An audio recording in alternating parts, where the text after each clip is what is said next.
In 1932, as dole queues lengthened across America, 13 million were out of work. Nearly a third of the people relied on handouts from private charities. There was no welfare state to help them.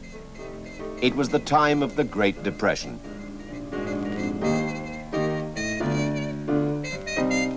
Evictions became a common sight as people could no longer afford to keep up their payments for their furniture and their homes.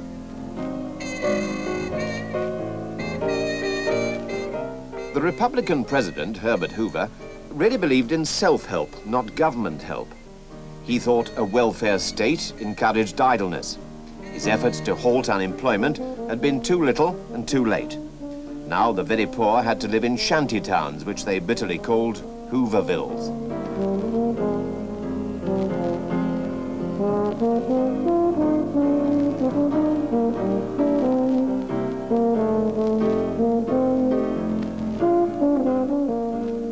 In a newspaper interview at the time, Hoover told a reporter, "Nobody is actually starving."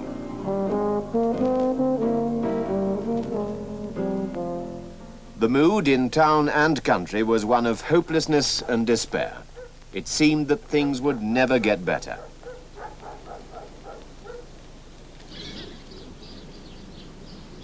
The man destined to change all that was born in this house called Hyde Park in New York State. He was a member of a rich Dutch-American family. His name was Franklin Delano Roosevelt. At this expensive boarding school, he was good at sports and popular. His charm captivated a distant cousin, Eleanor. In 1904, they were guests at a cousin's wedding. A year later, they were themselves married. Both were rich. After leaving university, Roosevelt became a lawyer and a devoted family man. He entered into politics as a Democratic Party senator and later the youngest ever assistant secretary to the Navy. Then, in 1921, tragedy struck.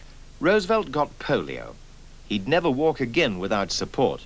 His political career seemed at an end. It was his wife, Eleanor, in the coming years a vital inspiration, who encouraged him back into politics. She, too, had to make a lot of public appearances, and this basically shy woman was to become extremely popular.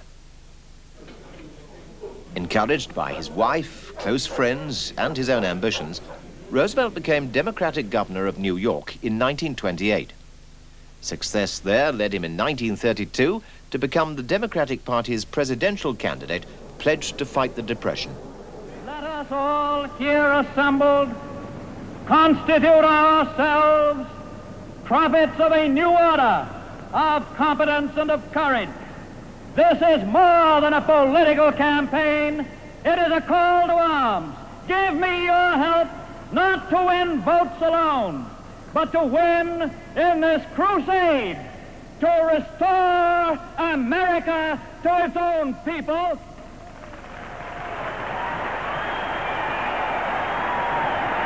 Although disabled, Roosevelt conducted a vigorous campaign against President Hoover. His message was clear. He'd offer the Americans a new deal and get the unemployed back to work. He didn't spell out plans to end the Depression, nor did the voters greatly care for details. What they wanted and got was hope and confidence. The result was never in doubt. It looks, my friends, like a real landslide this time.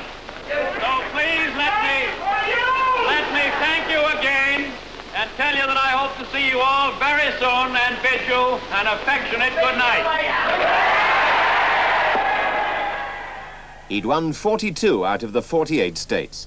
The new president's first speech to the nation was a rallying call for joint action by the government and the people. First of all, let me assert my firm belief that the only thing we have to fear is fear itself. Nameless, unreasoning, unjustified terror. I shall ask the Congress for the one remaining instrument to meet the crisis. Broad executive power to wage a war against the emergency as great as the power that would be given to me if we were in fact invaded by a foreign foe. That same night in the White House, Roosevelt got down to work to deal with the emergency. He relied heavily on a small group of advisors to draft the necessary laws. Their first job was to restore the shattered economy. Since the Wall Street crash, over 5,000 banks had closed down. People withdrew their money from the banks and kept it at home. There was no confidence in the system. To stop the panic, Roosevelt closed all the banks for 4 days. In the famous first 100 days, he persuaded Congress to pass 15 new laws to fight the emergency. Now something was happening, and confidence began to return. He believed in explaining these New Deal laws directly to the people to gain their confidence. He did this in his regular radio fireside chats. Confidence of the people themselves. Confidence and courage. Let us unite in banishing fear. We have provided the machinery to restore our financial system, and it is up to you to support and make it work. It is your problem, my friends, no less than it is mine. Together, we cannot fail. One of his first acts allowed beer to be sold again. It signaled the end of prohibition and of gangster control over drink. The new laws to help all sections of the community were nicknamed the Alphabet Laws. Farmers were given help under the AAA, or Agricultural Adjustment Act. They were suffering because of rapidly falling prices for their products. To raise these prices, the AAA paid out money to farmers who produced less. But this meant crops ploughed up and livestock killed. For some critics, this was a great waste. It might help the farmers, but what about those Americans who were going hungry? Roosevelt's answer was to get the unemployed to earn money on new government building schemes. For instance, the WPA, or Workers' Progress Administration, gave work to about 8 million people on a number of projects over the years.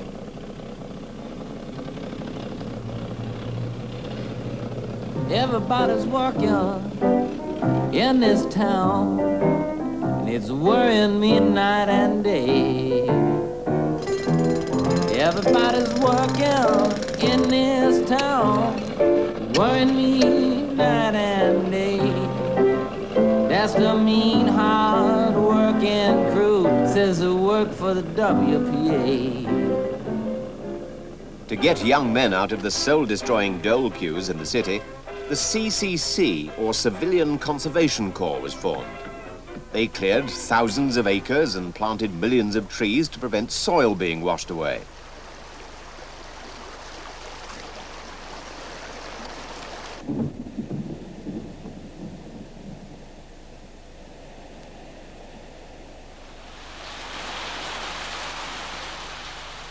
In some parts of America, heavy rains brought floods which washed away the soil and destroyed the local farmers' livelihood.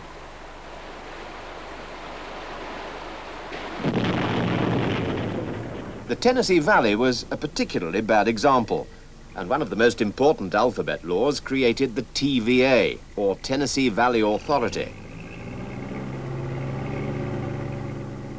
This vast government project built a series of dams which controlled the flooding and also provided cheap electricity in the valley for the first time. This angered private firms who were kept out of the scheme. The Blue Eagle was the symbol of the NRA, the National Recovery Administration. This was one of the New Deal's most popular acts and got a lot of publicity because it encouraged firms to raise the wages of the lowest paid, improve working conditions, and give long overdue acceptance to trades unions. Large NRA parades were held, showing people's growing optimism and sense of purpose. To millions of Americans across the nation, it seemed that happier times were really here again.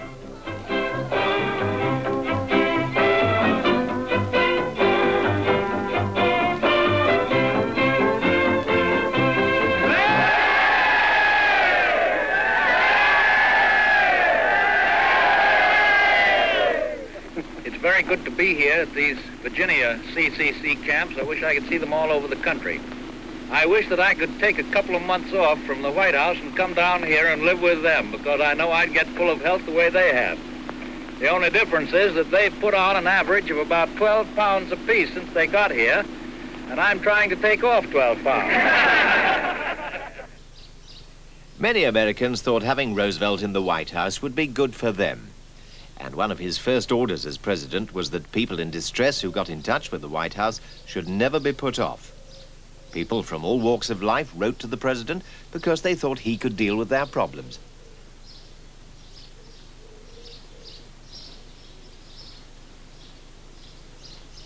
But Roosevelt had his opponents too. They were the noisy but small groups of socialists and communists who felt he wasn't doing enough for working people. Then there were the rich who resented paying higher taxes to finance the New Deal. They thought Roosevelt a traitor to his class, a threat to their way of life. Some even refused to mention his name. Roosevelt faced this opposition head-on. It is true that the toes of some people are being stepped on and are going to be stepped on. But these toes belong to the comparative few.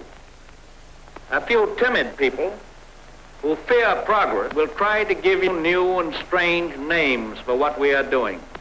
Sometimes they will call it fascism, and sometimes communism, and sometimes regimentation, and sometimes socialism. But in so doing, they are trying to make very complex and theoretical something that is really very simple and very practical. I believe in practical explanations and in practical policy.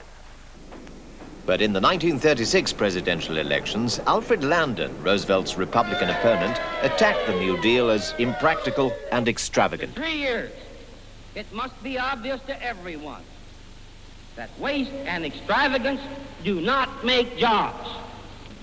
It is a pitiful spectacle to see Republican leaders call this great program waste and extravagance.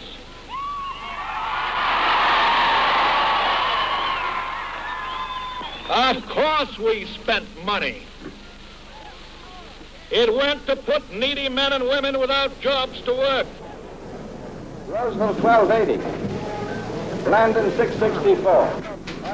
As the election results came in, it was clear that Roosevelt had won another landslide victory. Most Americans wanted both him and the New Deal.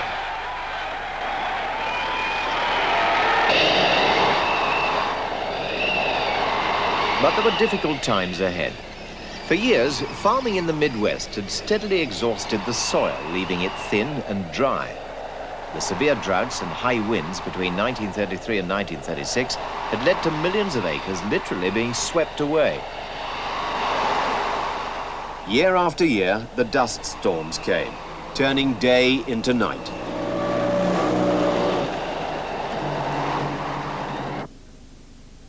A huge dust bowl was created. Nothing would grow. Animals died. Many owners of small farms went bankrupt, and tenants couldn't pay their rents. There was little immediate help the government could give them. So a mass migration from the land began. Thousands, lured by stories of the Golden West, crammed their few remaining belongings into rickety cars and set off for California.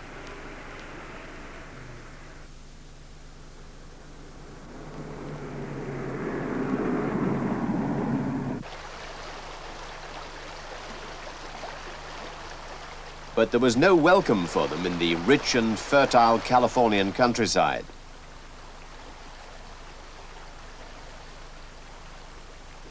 Once proud owners of land were lucky to earn a few dollars in the fields and orchards of the Golden State.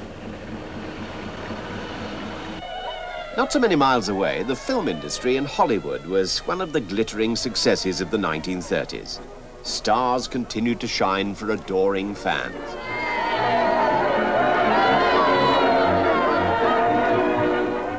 It was mostly a fairy tale world, glamorous and light-hearted, providing the kind of entertainment that helped many Americans forget their troubles.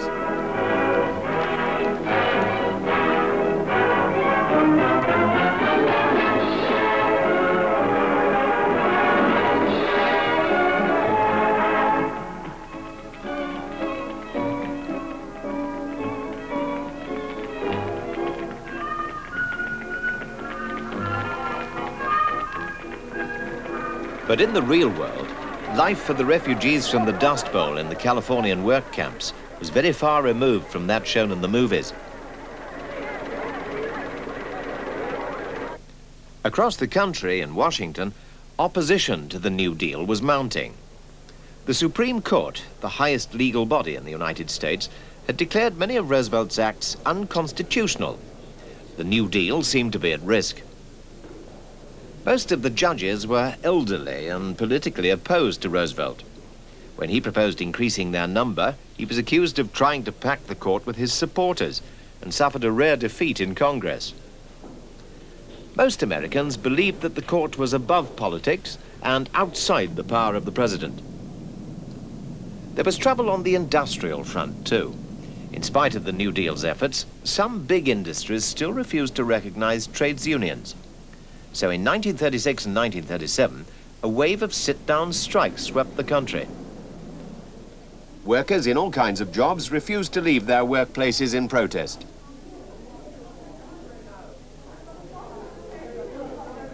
All over industrial America, especially in the steel, car and rubber industries, picketing by strikers went on.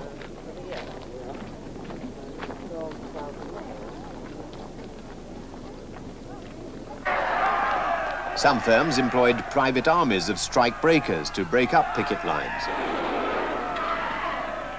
To many employers in 1937, all union members were dangerous communists and deserved to be treated as such.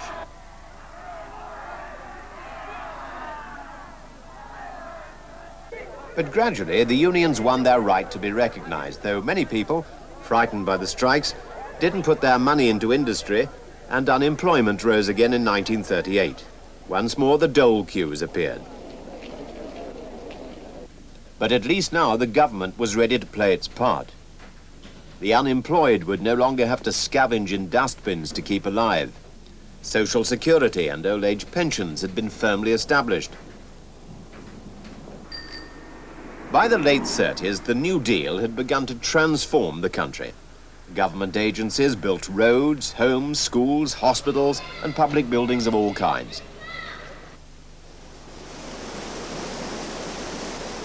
The new dams of the TVA and other schemes not only gave work and electricity to many parts of the country, but it made millions of acres fertile again.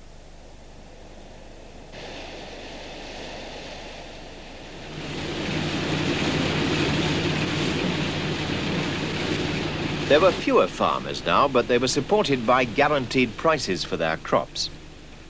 Roosevelt's New Deal had increased the buying power of many more people. Yet, in forcing it through, he defended many groups, big business, the Supreme Court. As he said himself, with his customary grin, everybody's agin me, except the electorate. He'd seen America through some very dark days.